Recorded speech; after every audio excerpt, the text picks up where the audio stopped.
شاہ محمود قریشی کے آباء و اجداد اور مرزا غلام احمد قادیانی کے خاندان کا انگریزوں کی ایجنٹی میں کردار کم و بیش ایک جیسا ہی ہے۔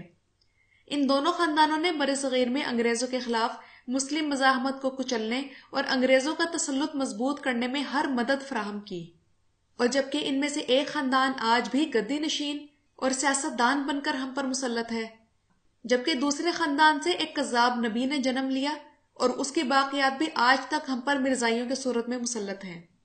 مخدوم شاہ محمود قریشی کا خاندان سیاسی وفاداریاں بدلنے میں آج بھی کوئی ثانی نہیں رکھتا۔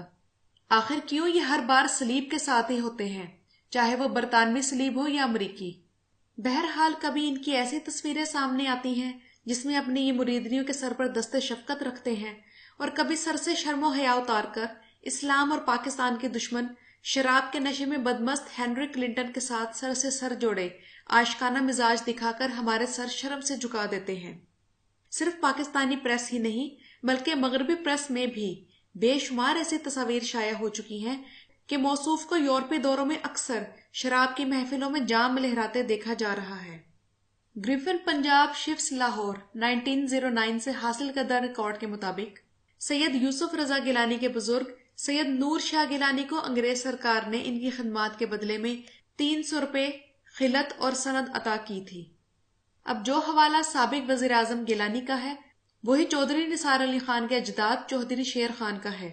ان کی مخبری پر کئی مجاہدین کو گرفتار کر کے قتل کیا گیا اور انعام کے طور پر چودھری شیر خان کو ریونیو اکٹھا کرنے کا اختیار دے دیا گیا، اور جب سب لوگوں سے اسلحہ واپس لیا گیا تو انہیں 15 بندوقیں رکھنے کی اجازت اور 500 روپے خلعت دی گئی۔ Gujranwala gadgets 1935-36 government of Punjab کے مطابق حامد ناصر چٹھا کے بزرگوں میں سے خدا بخش چٹھا نے جنگ آزادی میں انگریزوں کا ساتھ دیا۔ وہ اس وقت جنرل نکلسن کی فوج میں تھے، اور قصور کے خیر الدین خان جو کہ خورشید قصوری کے خاندان سے تھے، انہوں نے انگریزوں کے لیے 100 آدمیوں کا دستہ تیار کیا اور خود بھتیجوں کے ساتھ جنگ میں شامل ہوا۔ انگریزوں نے اسے 2500 روپے سالانہ کی جاگیر اور 1000 روپے سالانہ پینشن دی۔ رائے احمد خان کھرل اور ان کے مجاہدین کو شہید کروانے میں مخدوم شاہ محمود کا کافی ہاتھ ہے، مگر جو مجاہدین بچ کر نکلنے میں کامیاب ہو گئے ان کو سید سلطان قتال بخاری کے سجادہ نشین دیوان آف جلال پور پیر والا نے اپنے مریدوں کی مدد سے شہید کر دیا۔ جلال پور پیرو والا کے ایک ایم این اے دیوان عاشق علی بخاری انہی کی آل میں سے ہیں۔ ان مجاہدین کی ایک ٹولی شمال میں حویلی کورنگا کی طرف نکل گئی، جسے پیر مہر چاہ آف حویلی کورنگا نے اپنی مریدوں اور لنگڑی عالم حراج سرگانہ اور تڑگڑ سرداروں کے ہمراہ گھیر لیا اور چن چن کر شہید کر دیا۔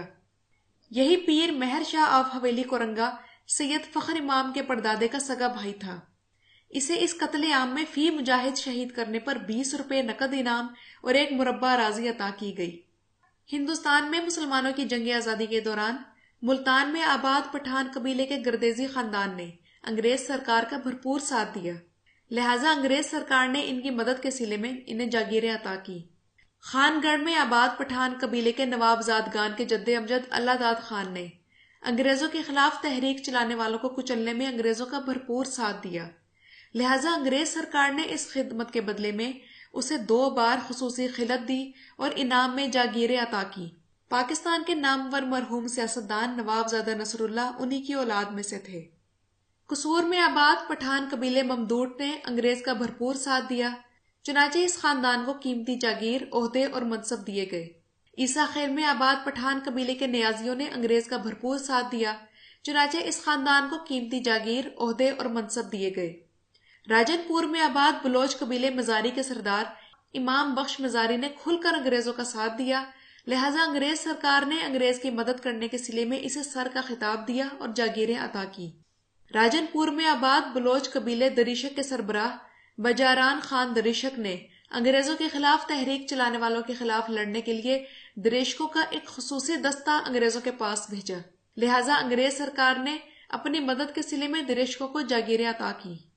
مکھڈ شریف کے عربی نجات پیروں نے انگریز کا بھرپور ساتھ دیا، چنانچہ اس خاندان کو قیمتی جاگیر، عہدے اور منصب دیے گئے۔ لاہور میں آباد اہل تشیع ایرانی نسل قزل باش سردار علی رضا نے ایک گھڑ سوار دستہ تیار کر کے جنگ آزادی میں لڑنے والے مسلمان اور ہندو سپاہیوں کے خلاف انگریز کو بھیجا۔ اسی دستے کے ساتھ علی رضا کا بھائی محمد تقی خان تھا جو مجاہدوں کے ساتھ لڑائی میں مارا گیا۔ قزلباشوں کو جنگ کے بعد خطاب، سند، وظیفے اور 147 دیہاتوں کی تعلقہ داری سونپ دی گئی۔ لاہور کے کلن شیخ خاندان کے سربراہ شیخ امام دین نے جنگ آزادی میں 2 دستے خصوصی طور پر دہلی بھجوائے جنہوں نے حریت پسندوں کا خون بہایا۔ ان خدمات کے بدلے میں انگریزوں نے اس کو بہت بڑی جاگیر بخشی۔ سرگودا کے ٹوانوں کے گھڑ سواروں نے دہلی کو فتح کرنے میں بہادری کے خوب جوہر دکھائے، چنانچہ انگریزوں نے انہیں خطاب، پینشن اور لمبی چوڑی جاگیریں دیں۔ کالا باغ کے نوابوں نے انگریز کا بھرپور ساتھ دیا، چنانچہ اس خاندان کو قیمتی جاگیر، عہدے اور منصب دیے گئے۔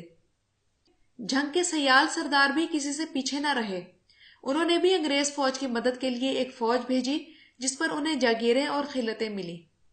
اسی قسم کی غدارانہ خدمات کے لیے انگریزوں نے نونوں، پنڈ دادن خان کے کھوکھروں، جودھروں، گھیبوں، خانوں، مکھڈ شریف کے پیروں، آوانوں، کالا باغ کے نوابوں، عیسیٰ خیل کے نیازیوں اور کئی دوسرے سرکردہ خاندانوں کو عزت، خطاب، وظیفے اور وسیع جاگیریں عطا کی۔